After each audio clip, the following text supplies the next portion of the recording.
Many believe that Peter was the first pope. We ask the question, was Peter indeed the first pope? Those who believe this base their claims on two passages from the New Testament. The first one is in Matthew chapter 16, verses 16 through 19, where Jesus asks his apostles, "Who do men say that I am?" It is here that Peter makes his great confession that you are the Christ, the Son of the living God. To this Jesus would reply that thou art Peter, and upon this rock I shall build my church, and the gates of Hades shall not prevail against it. Those who claim that Peter was the first pope say that it is here that Jesus sets Peter as his foundation for the church. Yet we see when we study the syntax of the sentence and study the passage that Jesus is not talking about Peter as the foundation of the church, but upon the fact that Jesus was the Christ, the Son of the living God.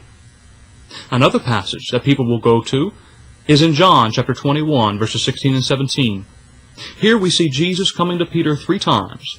3 times he asks Peter, "Do you love me?" 3 times Peter says, "Yea, Lord, I love you." And 3 times we see Jesus reply, "Feed my sheep."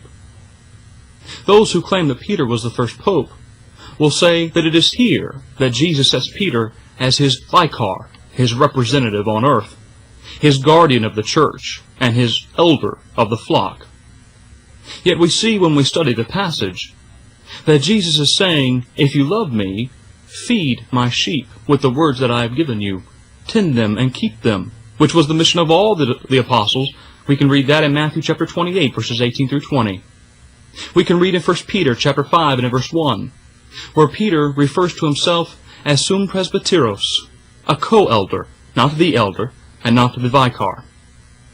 We can see how that all the apostles were all equal from Matthew chapter 20, verses 25 through 28, where Jesus says that none shall have dominion over the other.